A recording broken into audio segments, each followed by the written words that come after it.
Esse livro fala de Cristo e a igreja. Como toda a palavra de Deus, ela aponta, claro, para o cabeça, para o noivo, que é Cristo, e depois então vai mostrar de uma forma tão linda, tão especial, que é a sua noiva, a sua igreja. Em Cântico 4:1, a palavra de Deus, ela diz assim: essa aqui, irmãos, é a voz do noivo, e a voz de Cristo, através de Salomão, que aqui nesse contexto ele estava prefigurando Cristo. Então ele diz aqui a respeito da sua noiva, que é a sua igreja, que em realidade espiritual somos nós, os que cremos em Cristo, que já ganhamos uma experiência com o Senhor. Então ele diz assim: como és formosa, querida minha, como és formosa, os teus olhos são como os das pombas, e brilham através do teu véu. Os teus cabelos são como o rebanho de cabras que descem ondeantes do monte de Gileade. Até aqui, irmãos, vamos ter uma palavra de oração.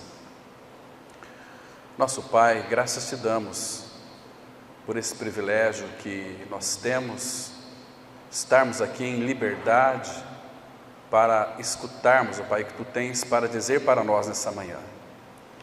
Pai, nos dê ouvidos abertos para ouvirmos a Tua voz, que tenhamos um céu sem nuvens, para que Teu Espírito Santo tenha plena liberdade de agir, de atuar em nossos corações, para que então, Pai, possamos conhecer o Senhor e desta forma amá-lo mais, e assim desejarmos a sua volta. Porque, Pai, se nós não amarmos o Senhor verdadeiramente, como nós vamos desejar que Ele volte? Pai Santo, nós estamos ainda neste mundo tão perverso, tão mau, tão desajustado. Tua palavra informa para nós que o ímpio vai de mal a pior. Pai, mas no meio desta calamidade toda, o Senhor tem um povo que é separado para Ti mesmo, um povo santo ao Senhor. E nesta manhã, Pai, que toda a realidade celestial seja revelada aos nossos corações, porque o nosso anseio é conhecer a Cristo, para que Ele seja formado em nós. Ministre aos nossos corações. Em nome do Senhor Jesus nós oramos. Amém. Irmãos, esse texto já começa falando para nós, embora aqui a sua noiva, os olhos da noiva está atrás do véu, com aquele véu na face. Interessante que ele diz assim, que os teus olhos são como os da pomba, que brilham através do véu.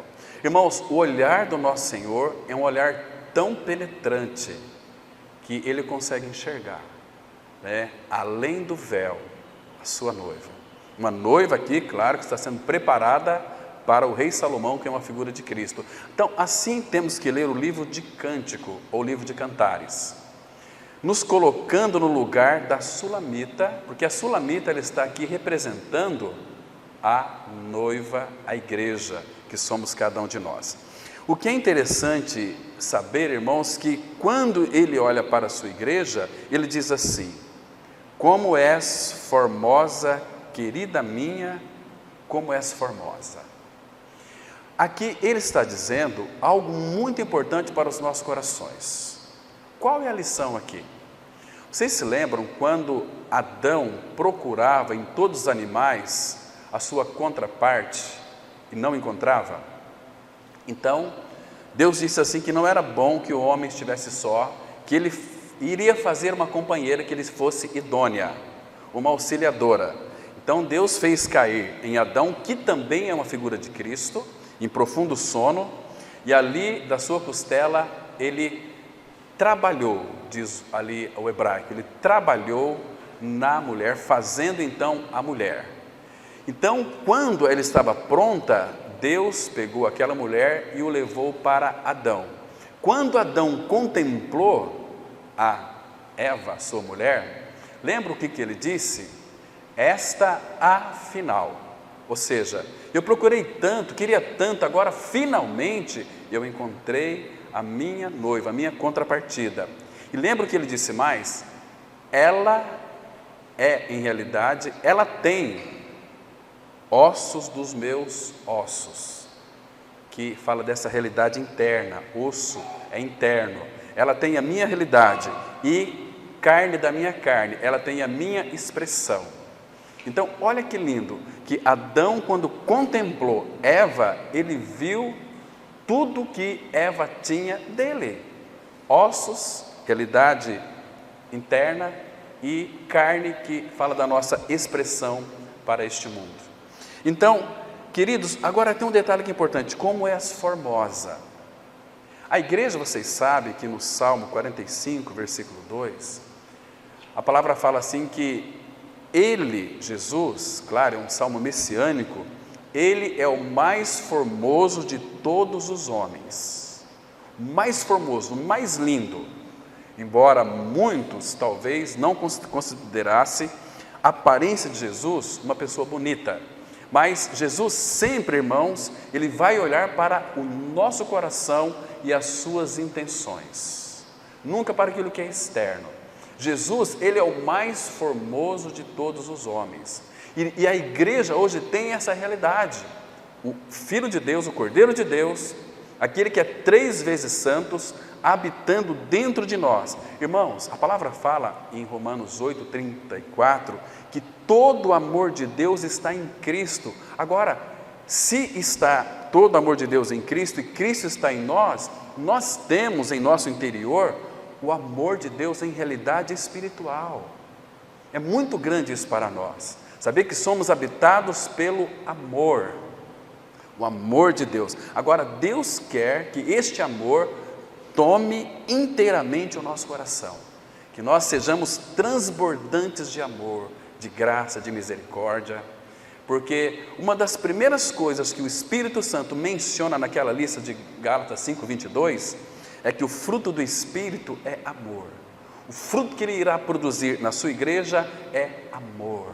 Isso é maravilhoso. Então, ele está dizendo aqui para a sua noiva: como és formosa, querida minha, como és formosa.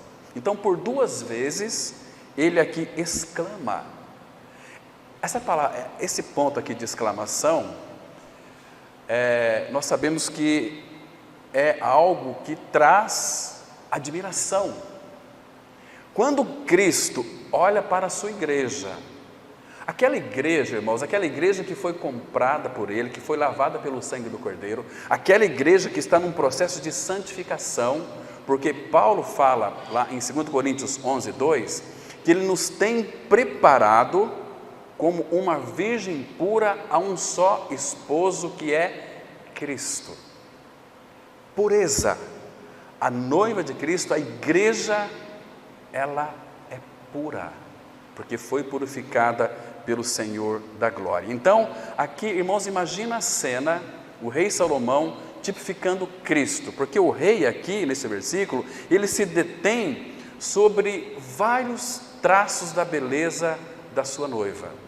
São muitos traços que, no decorrer dos estudos, posteriormente, nós vamos analisar cada um deles, para ver que tudo que nós temos de belo não vem de nós mesmos, mas que foi colocado em nós pelo Espírito Santo, né?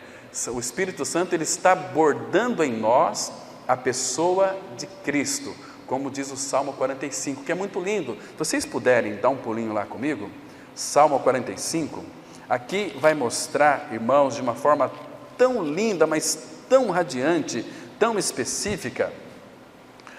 Versículo 13, ele diz assim, olha que coisa mais linda, versículo 13, Salmos 45, versículo 13, aí de novo, temos a palavra: toda formosura é a filha do rei, no interior do palácio, a sua vestidura é recamada de ouro, ou seja, ela tem toda ouro, aqui fala da natureza divina, nós temos tudo aquilo que é celestial.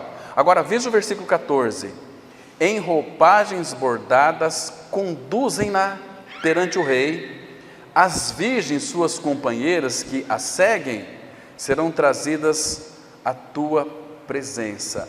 Essas palavras roupagens bordadas significa que enquanto nós estamos neste mundo aqui, quando enfrentamos tribulação, sofrimentos, é o Espírito Santo bordando em nós as belezas de Cristo. Porque qual é a função da tribulação na nossa vida, irmão? Não é remover as escórias da nossa alma? Não é remover, irmãos, as nossas desonestidades? Não é remover os nossos encantamentos com este mundo?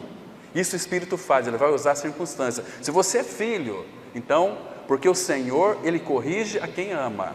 Hebreus 12, versículo 6. E aí ele diz o seguinte, versículo 15: serão dirigidas com alegria e regozijo, entrarão no palácio do rei. Então, a entrada triunfal da noiva de Cristo na glória, como é que vai ser? Primeiro que nós sabemos, o Salmo 24 fala: levantai, ó portas, as vossas cabeças, levantai, ó portas, para que entre o Rei da Glória. Quem é o Rei da Glória? O Senhor dos Exércitos. Então, Ele fez o caminho primeiro. Mas a Bíblia está dizendo que entrarão no palácio do Rei.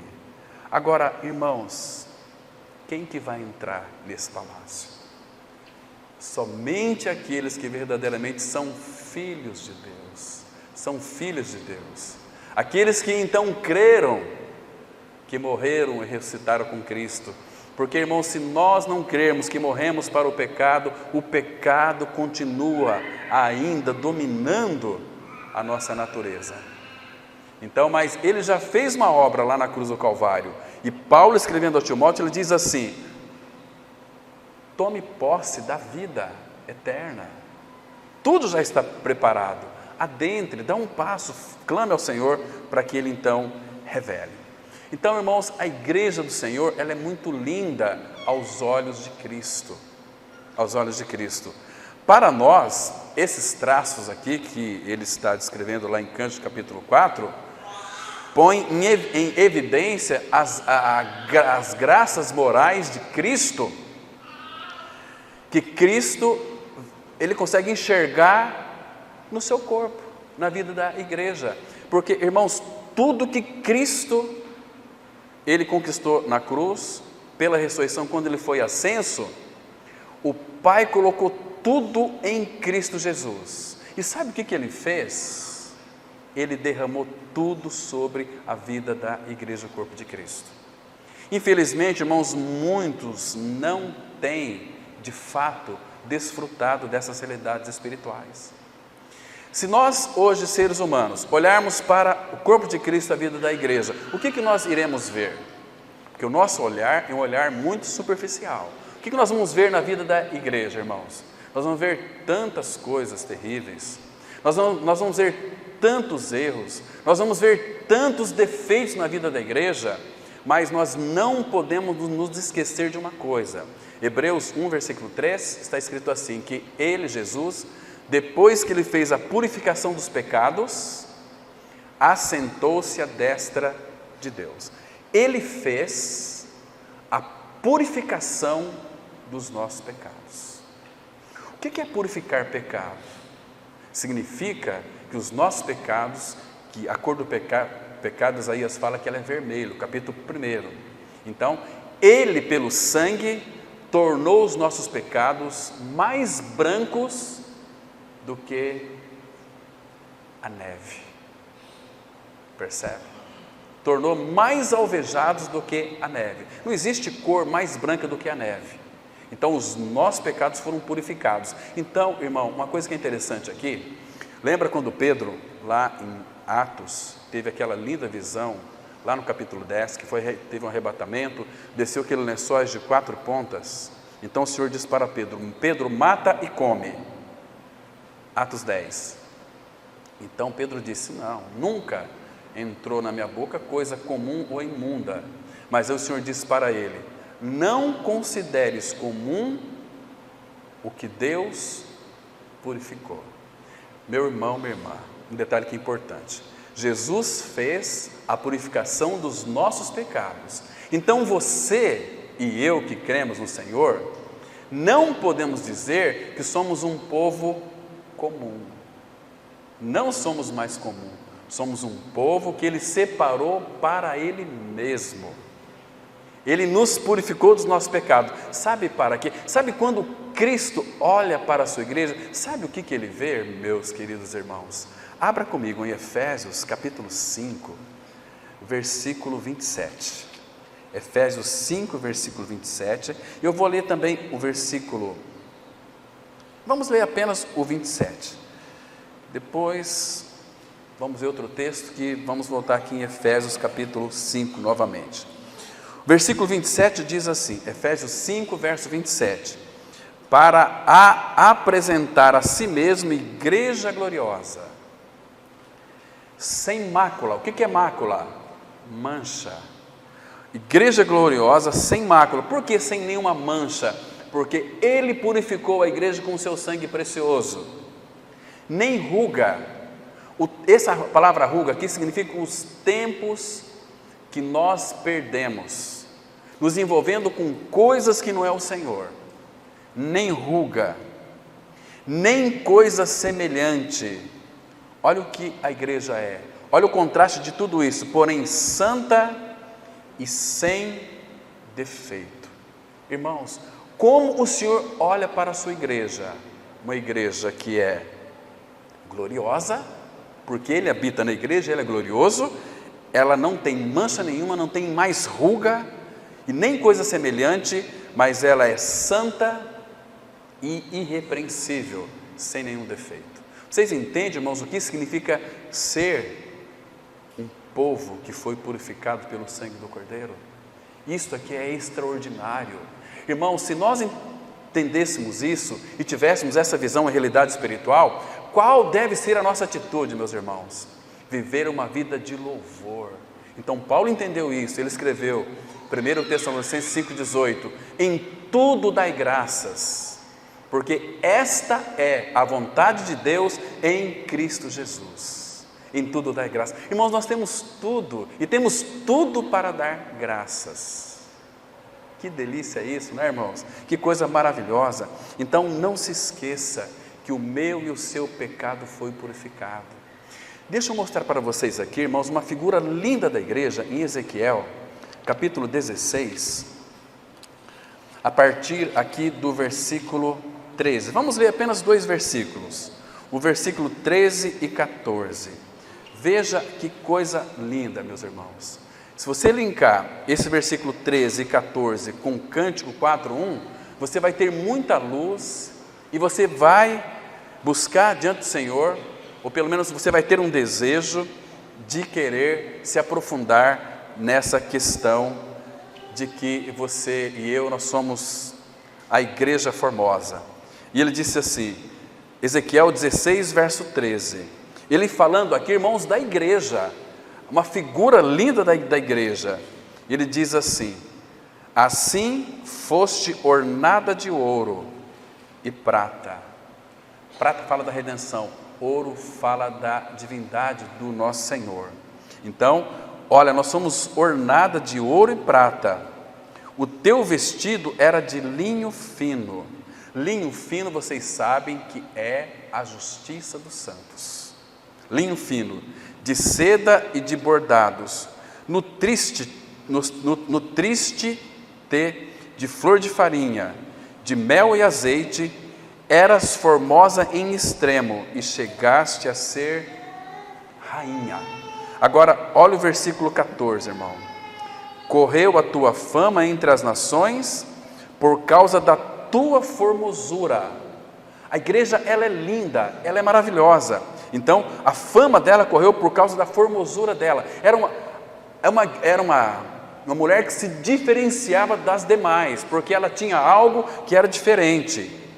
Pois era perfeita.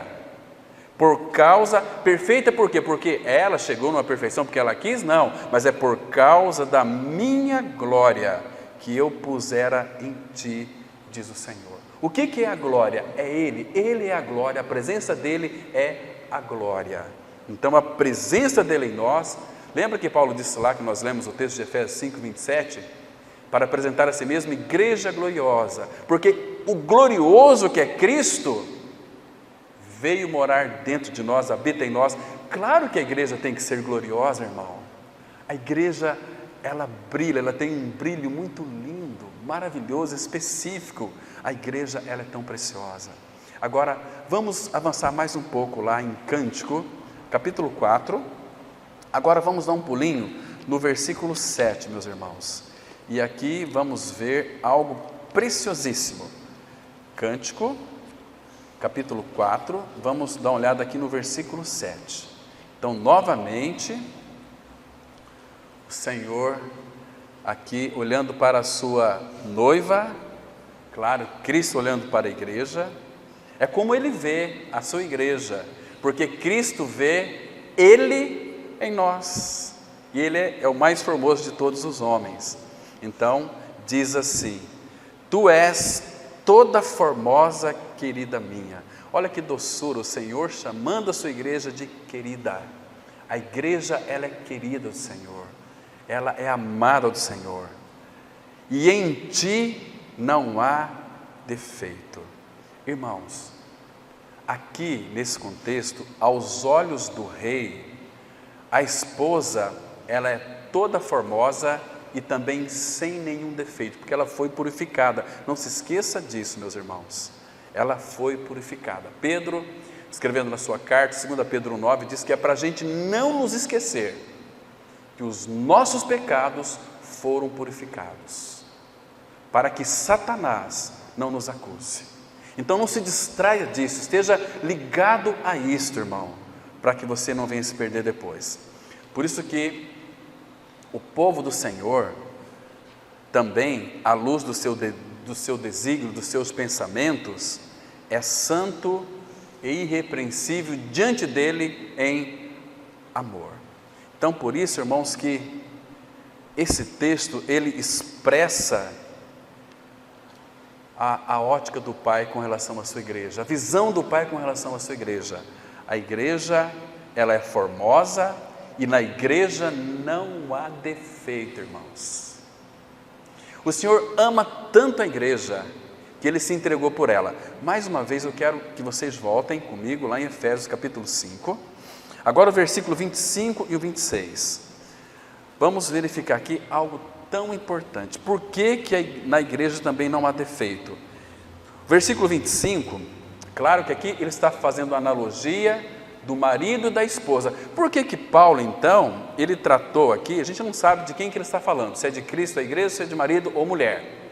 Mas por que de marido e mulher? Porque o Antigo Testamento fala tão somente usando Cristo, uma figura de um homem, com a mulher, uma figura da igreja. Fala em Oséias, Salomão, rei Davi e tantos outros, de Isaac, né, e a sua noiva. Mas aqui no versículo 25 ele diz assim: maridos, amai vossa mulher, como também Cristo amou a igreja, e a si mesmo se entregou por ela. Agora nós vamos entender porque Cristo se entregou pela igreja, para que a santificasse, tendo-a purificado por meio da lavagem de água pela palavra, aí sim, para apresentar a si mesmo, a Ele mesmo, igreja gloriosa, sem mácula, nem ruga, nem coisa semelhante, porém santa e sem defeito. Irmãos, como que funciona essa purificação de Deus no Antigo Testamento concernente à sua igreja?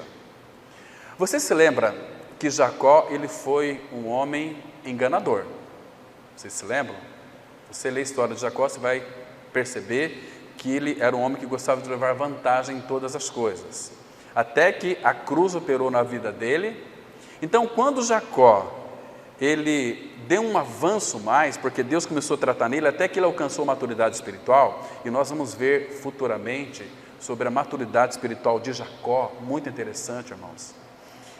Então, Israel estava como aquele povo que habita só. Então, todos os seus adversários viam muitos defeitos naquele povo. Agora, como que o Senhor olhava para Jacó? Olha que visão linda, irmão. Abra comigo em Números, capítulo 23. Veja como o Senhor contemplava Jacó. Números, capítulo 23, o verso 21. Isso aqui, irmãos, fala dessa purificação que o Senhor fez. Olha que interessante. Números 23, versículo 21. Isso aqui você pode também dizer o seguinte: é uma figura da igreja. Porque, olha o versículo 21.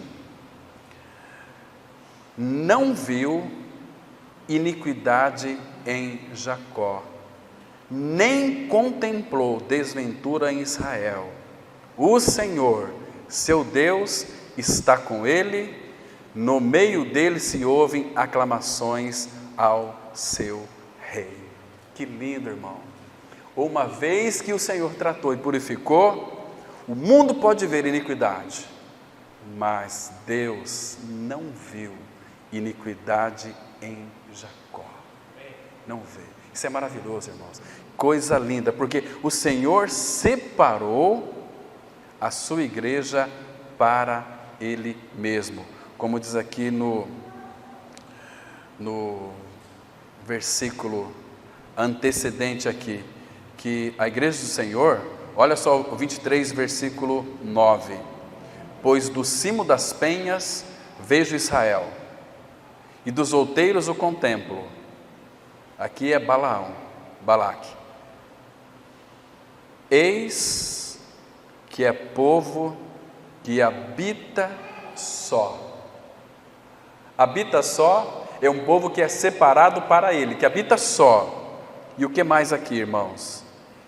Eis que é um povo que habita só e não será reputado ou contado entre as nações. Quando Cristo voltar para buscar-nos, para buscar a sua igreja, claro que Ele vai identificar os seus. É um povo que habita só, e este povo do Senhor é um povo que não será confundido ou contado entre as nações, porque o Senhor conhece os seus, Ele sabe aqueles que creram nele, Ele sabe porque foram purificados, porque é como se Cristo voltasse hoje, Ele conseguiria identificar a Ele mesmo em nós. De que maneira? Ele é a luz do mundo, assim também brilhe a vossa luz. Mas Ele conhece cada um de nós, individualmente e pessoalmente, e Ele sabe as intenções e os desejos do nosso coração. Ele nos conhece de uma forma tão íntima, irmãos, tão profunda. Agora, queridos irmãos, Colossenses, capítulo 1, versículo 22. Temos aqui mais um detalhe importante, irmãos. É tantas coisas na palavra que alegra o nosso coração, mas veja a igreja que foi purificada pelo Senhor. E aqui no versículo 21, Colossenses 1, 21, a Bíblia diz assim, Colossenses 1, 21, mas eu quero focar aqui um pouquinho no verso 22. O 21 diz assim: e a vós outros também que outrora, graças ao Senhor, outrora, outro tempo, quando nós não conhecíamos o Senhor, éreis estranhos e inimigos no entendimento pelas vossas obras malignas. Irmãos, toda obra de todo ímpio, por melhor que seja, é obra maligna, diz o nosso Senhor. Agora veja aqui, verso 22, graças a Deus, agora porém, vos reconciliou no corpo da sua carne, mediante a sua morte, para apresentar-vos perante Ele, santos, inculpáveis. Quantas culpas nós temos e fizemos, culpados, inculpáveis e irrepreensíveis. Essa palavra irrepreensíveis significa sem nenhum defeito. Vocês são meus, eu os purifiquei. Vocês creram no sangue do meu amado Filho Jesus. Nós não somos um povo comum, meus queridos irmãos. Nós somos um povo agora do Senhor. Irmãos, você não consegue identificar a diferença de um filho de Deus e de um ímpio? Será que nós sabemos distinguir, irmãos, por que muitas vezes nós como igreja nos envolvemos com pessoas deste mundo e muitas vezes somos influenciados por ele, porque Paulo disse assim: as más companhias corrompem os bons costumes. Quantas pessoas se dizem cristãs têm prazer mais de estar com pessoas do mundo nas reuniões deles do que com o povo de Deus, irmão? Estão se misturando, é um pão que não foi virado, mescla com o mundo, está contaminado com o mundo, e o Senhor nos chamou para sermos santos, inculpáveis e irrepreensíveis. Queridos irmãos, como nós precisamos de que o Espírito Santo faça com que essas verdades sejam as nossas experiências em realidade espiritual. Apresentar-vos perante Ele santos. Por que santos, irmãos? Porque Hebreus 12,14 fala que sem santificação ninguém verá o Senhor. Ninguém. Você pode ser crente, você pode ser evangélico, mas se você não for um santo, uma santa, você não verá o Rei da Glória na sua formosura. Mateus 5 diz assim, versículo 8: bem-aventurados os limpos de coração, porque verão a Deus. Que coisa linda, irmão. Limpos de coração, Ele já nos purificou. Que coisa mais preciosa é o nosso amado Senhor. Ele fez tudo por nós, meus queridos irmãos. Vamos lá, ver mais um detalhe lá em Cântico de Salomão, capítulo 4 agora, o versículo 9. Olha, irmãos, que coisa linda. Isso aqui é tão específico. Nosso irmão Rafael fez um breve comentário aqui sobre esse versículo 9, na conferência de jovens. E eu quero aqui avançar um pouquinho sobre isto. Diz assim o versículo 9, presta atenção: arrebataste-me o coração. Em outras versões está, elevaste-me o coração. Então, arrebataste-me. Aqui, irmãos, presta atenção, quero que você entenda que não é a igreja falando, aqui é o Senhor falando. O Senhor falando para quem? Para a sua igreja, para a sua noiva. Arrebataste-me o coração, minha irmã, noiva minha. De novo, arrebataste-me o coração. De que maneira, irmão? Com um só dos teus olhares, com uma só pérola do teu colar. O coração do Senhor ficou arrebatado. Irmãos, aqui, irmãos, tem tantas lições para nós, irmãos, inclusive com a volta de Cristo. Irmãos, será que nós, como noiva do Cordeiro, nós temos arrebatado o coração do nosso amado Senhor? Porque, meus irmãos, se nós não tivermos, se o Senhor não tiver pela sua noiva um coração arrebatado, que no hebraico, essa palavra aqui significa, arrebataste, furaste-me o coração. Significa que roubaste-me o coração. Bem profundo isso. A igreja, a noiva, como que ela vai arrebatar o coração dele? E ele diz aqui, com um só dos teus olhares. E agora quero dizer para vocês algo muito interessante. Eu não sei como que você tem olhado para Cristo. Hebreus 12:2, a palavra fala assim: olhando firmemente para Jesus. Quando nós, em realidade espiritual e verdadeiramente olhamos e contemplamos Cristo, isto perfura o coração do nosso Senhor, isto arrebata o coração do nosso Senhor. Sabe o que isso acontece, irmãos? Que, irmão, o Senhor não está mais aguentando de poder vir buscar a sua igreja. Ele está tão ansioso. Mas será que a noiva tem olhado para ele, contemplado o Senhor? Contemplai-o, diz o Salmo 34, verso 5, contemplai-o e serei iluminados. Isaías 45, 22 fala assim: olhai para mim e sede salvos.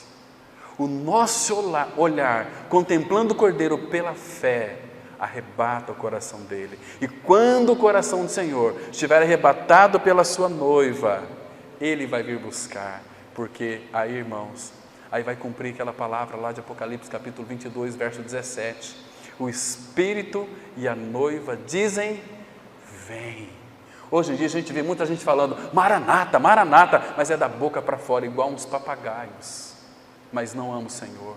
Quando nós amamos o Senhor, irmãos, nós vamos ter um Maranata em nosso coração, e esse Maranata, esse desejo pelo Senhor, você não vai desejar o Senhor se você não amá-lo.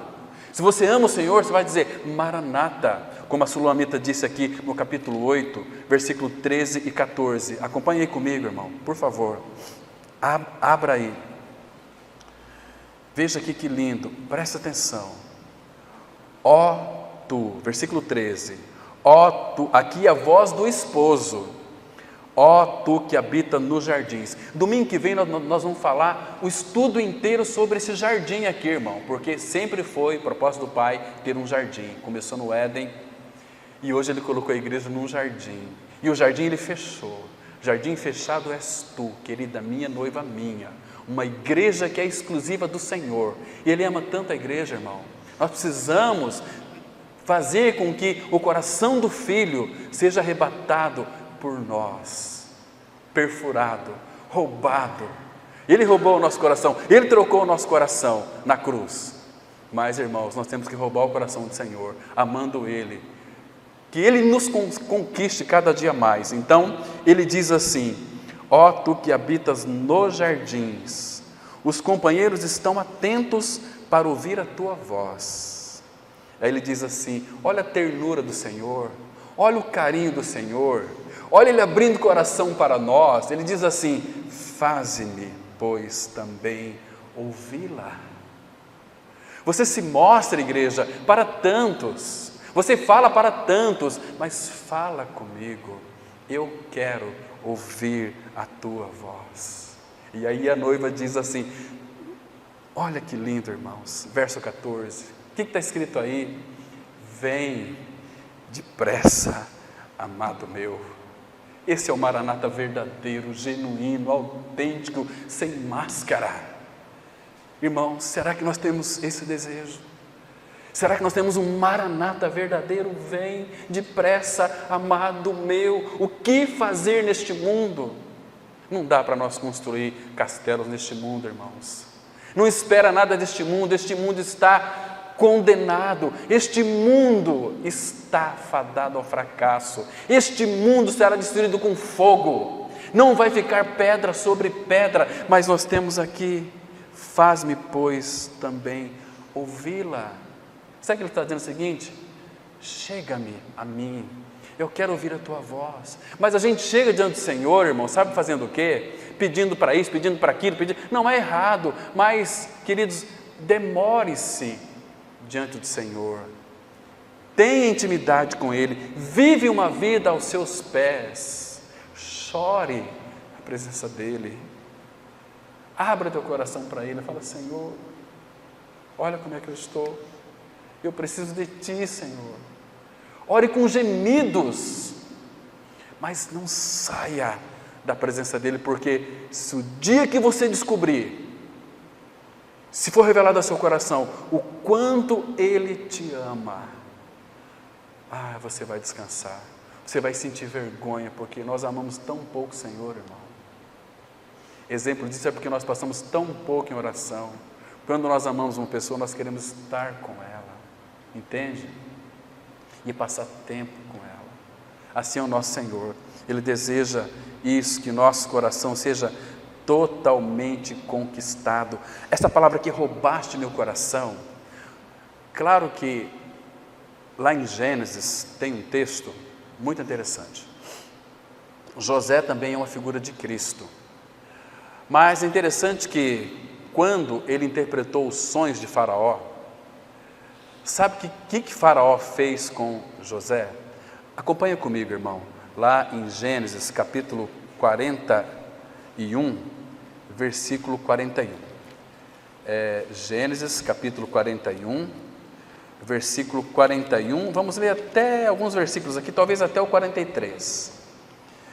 Então Faraó recebeu os conselhos de José, versículo 37, né? Agora chega aqui no versículo 41, diz assim, no 40, Faraó diz que ele iria administrar toda a casa dele, e no 41, disse mais Faraó a José: vês que te faço autoridade sobre toda a terra do Egito. Então, olha que lindo, irmãos, então tirou Faraó o seu anel de sinete da mão e o pôs na mão de José. Fê-lo vestir roupas de linho fino e lhe pôs ao pescoço um colar de ouro. Faraó estava adornando José. E o que mais? 43. Fê-lo subir, vida ascensional. Fê-lo subir ao seu segundo carro e clamavam diante dele: inclinai-vos. Desse modo constituiu sobre toda a terra do Egito. Irmão, quando Paulo escreve a Timóteo dizendo que nós devemos orar pelas autoridades, está dizendo para nós que quem governa este Brasil não é o presidente da República, não é a Suprema Corte, não é o parlamento, não é o Senado. Quem governa este Brasil, este mundo, é a igreja, mas a igreja tem sido omissa e não tem orado. O que a gente vê hoje? Esses evangélicos, acho que são os filhos do diabo, que não sabem nada da palavra, levantando bandeiras para Lula, para Bolsonaro. Meu Deus do céu, isso é uma loucura, isso é um absurdo, irmão. Nós temos um rei que governa todas as coisas, que é Cristo. Temos que levantar este estandarte, falar que Jesus Cristo é Senhor. Nenhum presidente é Senhor. Tem um monte de... Eu falo evangelho porque são uns idiotas, são uns bestas. Eu fico olhando como é que Cristo olha para eles, irmão. Misericórdia. Paulo, escrevendo a Timóteo, ele disse assim: todo o soldado que eu arregimentei não se envolve em negócio desta vida, mas o seu desejo é procurar satisfazer aquele que o arregimentou. Quem que nos arregimentou, irmãos? É Cristo. Por que soldado? Porque neste mundo nós estamos em guerra, mas uma guerra muito mais poderosa do que aquela que está lá na Ucrânia. Aquilo é para se cumprir a palavra. Ah, pastor Cláudio, vamos orar pelos missionários da Ucrânia. Eu não vou orar, não. Eles são os privilegiados. Se eles estão pregando o evangelho, não existe privilégio maior morrer pelo Senhor. Senhor, livra os teus missionários. Não, Senhor. Depois que eles cumprirem o dever deles, eles podem ser mortos. E a palavra fala: quem morre assim pelo Senhor, o dano da segunda morte nunca os alcançarão. Parece uma coisa assim, né?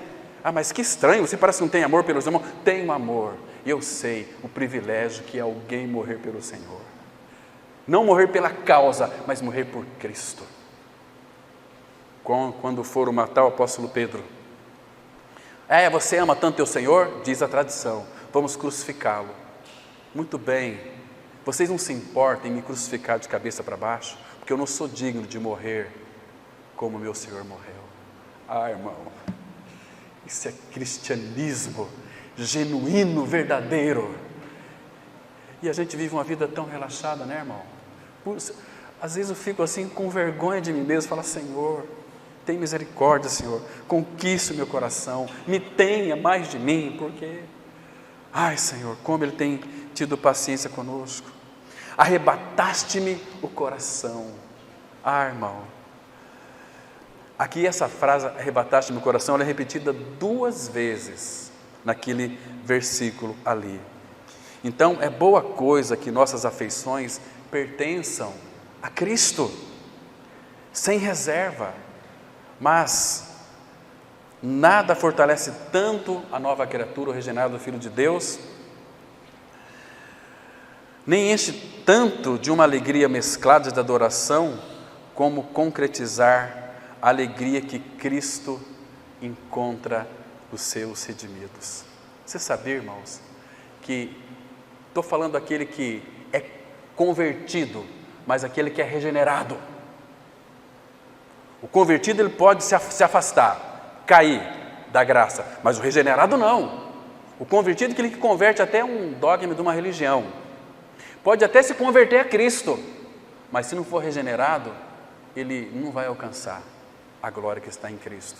Agora, quando alguém crê na sua morte e ressurreição com Cristo, nós somos colocados numa posição muito elevada, como José, ele subiu nos lugares celestiais em Cristo. Nós já estamos lá, porque nós morremos, e a nossa vida está escondida com Cristo em Deus. Então, quando Cristo, que é a nossa vida, se manifestar, então nós também seremos manifestados com Ele em glória. Irmãos, esse dia vai chegar em nossa vida. E outra coisa, e os redimidos, é como que o Senhor, irmãos, a gente não conhece a alegria. Imagina a alegria se alegrando nela mesma, nos seus redimidos. Tem um texto lindo, eu queria que vocês acompanhassem comigo, vocês devem conhecer, Sofonias, está aí na Bíblia, vocês podem encontrar, Sofonias, capítulo 3, versículo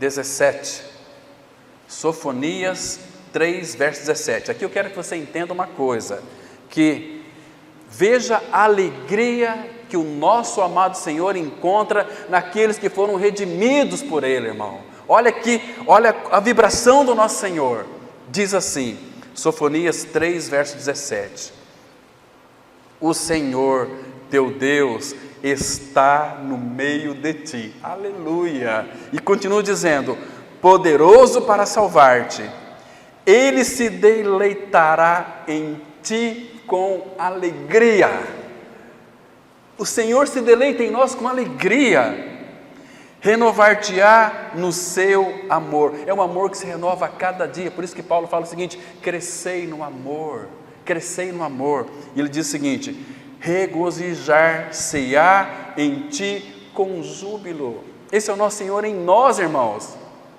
e tem aí, quando a gente vê um crente, com cara amarrada, com azedume na alma, irmãos, eu não consigo ficar perto, eu saio de perto, Deus me livre de crente, crente não regenerado é a pior coisa que já existiu na face da terra. Agora, os redimidos não, quando é filho de Deus, o falar de um filho de Deus é um falar agradável, um falar temperado com sal, não diz palavras tolas e bobas e idiotas, diz palavras concisas, palavras perfurantes, palavras que você compartilha o pão, Cristo um com os outros, isso é maravilhoso. Isaías 62, olha aqui esse texto, irmãos, Cristo sofreu o nosso desamparo lá na cruz do Calvário, para nós nunca, jamais sermos desamparados, e aqui Isaías 62, versículo 4, eu quero mostrar para vocês algo muito lindo, irmão, da parte do Senhor. Então aqui ele diz assim, olha, presta atenção, é a palavra de Deus, e graças ao Senhor que isso está escrito, diz assim o Senhor, dizendo para quem? Para a sua igreja, para a sua noiva, nunca mais, que legal, que lindo, que perfeito, que profundo, nunca mais te chamarão desamparada. Por quê? Porque Jesus levou o meu e o seu desamparo na cruz. Deus meu, por que me desamparaste? O Senhor desamparou o seu Filho Jesus para nunca nos desampararmos, irmãos. Nunca mais te chamarão desamparada, nem a tua terra se denominará jamais desolada, mas chamar-te-ão o quê? Minha delícia. Irmãos, nós somos a delícia do Senhor, irmão. E o que mais aqui? E a tua terra desposada, porque o Senhor se delicia em ti, e a tua terra se desposará. Irmão, que coisa mais linda ao nosso Senhor. Irmão, isso é ser igreja de Cristo. Nós estamos vivendo essa realidade, irmãos. Até quando vamos viver uma vida capenga, patinando? Ele fez tudo por nós, para ter a sua noiva. Irmãos, olha, você sabe o que Hebreus capítulo 12 diz sobre o que Cristo fez por nós? Olha que coisa mais linda. Hebreus 12 diz assim o versículo 2, presta atenção, aqui tem um detalhe fundamental, importantíssimo. Hebreus 12, versículo 2, olhando firmemente para o autor e consumador da fé, Jesus, agora presta atenção, o qual, em troca da alegria que lhe estava proposta, suportou a cruz, não fazendo caso da ignomínia, desonra, está sentado à destra do trono de Deus. Cristo, por que ele suportou a cruz, irmão? Em troca da alegria que lhe estava proposta. Qual que é a alegria que estava proposta? A igreja, a noiva. Meus irmãos, isso é lindo demais, isso é profundo demais para o nosso coração, não dá para se conter, irmão. Vocês entendem que o cristianismo é um cristianismo de louvor, de alegria, de graça e de amor, porque tudo isso é Ele, e Ele colocou a sua glória dentro de cada um de nós. Ele é tão precioso para nós, irmãos. Vamos lá agora em Ezequiel 16, versículo 8, mais uma coisa aqui interessante que nos chama muito a nossa atenção. Todo o contexto aqui desse capítulo 16 de Ezequiel está falando da figura da igreja. Mas olha que lindo aqui, o versículo 8, Ezequiel 16, verso 8, diz assim a palavra, presta atenção, passando eu, graças ao Senhor, porque é Ele que passou, é Ele quem nos viu, não fomos nós que o aceitamos, foi Ele quem nos escolheu, meus irmãos. Passando eu por junto de ti, vi-te, eu te vi-te, e eis que o teu tempo era tempo de amores. Por que, irmãos, tempo de amores? Porque todo ser humano sem Cristo tem necessidade de ser amado.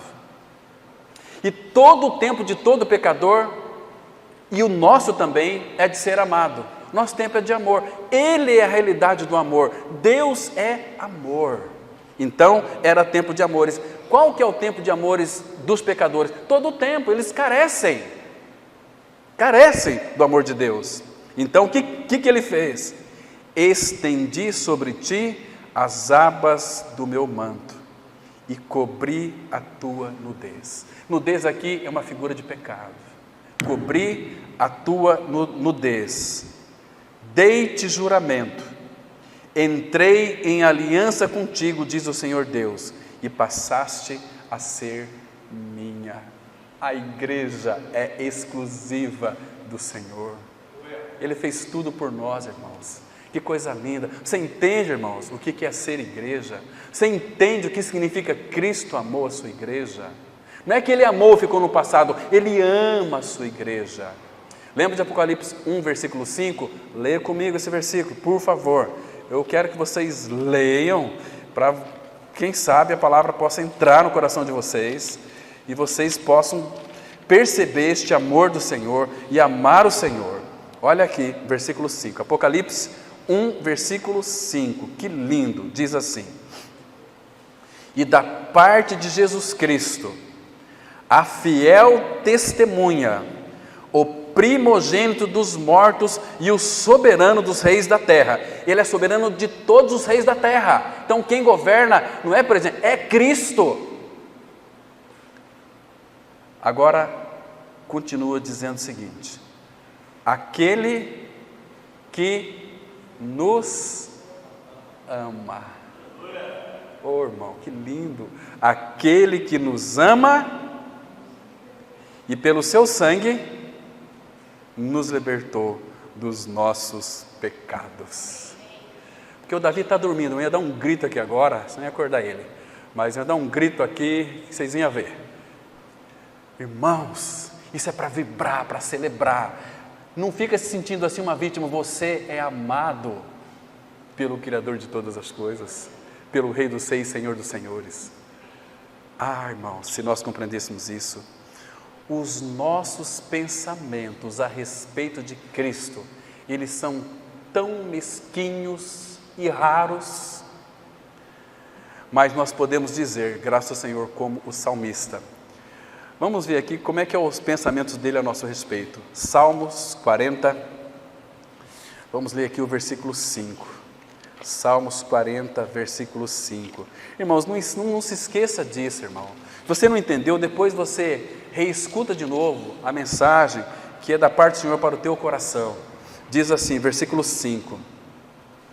Presta atenção, irmão. Olha com bastante cuidado. Depois, se você não entendeu, vá depois para a tua casa e ore sobre esse versículo. Diz assim: são muitas, Senhor Deus meu, as maravilhas que tens operado, e também os teus desígnios para conosco. Então, presta atenção agora, os teus desígnios para conosco. O que é desígnio? Teus pensamentos para conosco. Vamos ver como é que esses pensamentos, ninguém há que se possa igualar contigo. Irmãos, quais são os pensamentos dele para conosco? Ninguém pode igualar. Ele vai dizer, texto que vocês conhecem, Jeremias 29, 11. Eu é que sei que pensamentos têm a vosso respeito, diz o Senhor. Pensamentos de paz, não de mal, para vos dar o fim que desejais. Será que nós desejamos um fim? Qual que é o fim que nós desejamos, irmão? Qual é o fim? O fim que desejais. Se você não desejar um fim, segundo é o coração do Senhor, qual que é o nosso fim? Sabe como é que Paulo diz esse fim? 2 Coríntios 5,8 ele diz assim, 2 Coríntios 5,8, nós estamos em plena confiança, preferindo deixar o corpo e habitar com o Senhor. Irmãos, por que Paulo desejava isso, irmãos? Porque ele amava tanto o nosso Senhor, tanto que Paulo, ele só tinha vontade de subir. Paulo pensava assim, mas por que ele está demorando tanto? Senhor, volta, o Senhor não quer voltar? Então me leva. E ele disse isso, quer ver só? Aqui em Filipenses 1, verso 23. Olha aqui, irmãos. É como se Paulo estava ansioso para que Cristo voltasse, porque ele amava tanto o Senhor. Vem depressa, amado meu, Senhor, volta. E aí, no versículo 23, ele diz assim, olha só, Filipenses 1, 23, ora, de um e outro lado estou constrangido, tendo o desejo de partir e estar com Cristo, o que é incomparavelmente melhor. Paulo ansiava tanto pela volta de Cristo, mas ele não voltou ainda. Passou-se 2 anos, ele não voltou ainda. Então, Senhor, me leva. Eu não posso ficar nesse mundo. Eu amo tanto o Senhor. Sem ti eu não sou nada. Entende? Então ele queria ir. É um maranata meio assim, virado do avesso. Senhor, volta. O Senhor não vai voltar? O Senhor está demorando? Então me leva. Porque Paulo diz assim, tendo o desejo de partir e estar com Cristo, o que é incomparavelmente melhor. Irmão, você entende o coração de alguém que era maduro, que amava o Senhor, que não conseguia viver sem Ele? Arrebataste-me o coração. Irmãos, o que viu o rei na esposa que o coração ficou arrebatado? O que o rei Salomão via na sua esposa? O que Cristo vê na sua igreja que arrebata o coração dele? Perfura o coração dele? Só uma maneira, irmãos, olharmos para Ele, o teu olhar, o olhar nosso para o Senhor, perfura o coração dele, rouba o coração dele. Mas esse olhar da noiva para com Cristo, que arrebatou o coração dele, era um olhar que estava impregnado de amor por Ele. Irmãos, que o Senhor então continue falando aos nossos corações. Amém. Vamos ter uma palavra de oração. Pai, muito obrigado, Senhor, pelo tempo que passamos aqui diante do Senhor, ouvindo Tua voz. Como é bom desfrutar em Ti, Senhor. Como é bom nos deleitar em Ti, pois desta maneira é que Tu irás satisfazer os desejos do nosso coração. Eu te peço, Pai, em nome de Jesus, não deixe que Satanás roube esta palavra dos nossos corações, mas firma ela em nossos corações, para não que se apodere de nós iniquidade alguma. Pai, produza em nós um maranata real e verdadeiro. Frutifique essa verdade. Em Cristo nós oramos.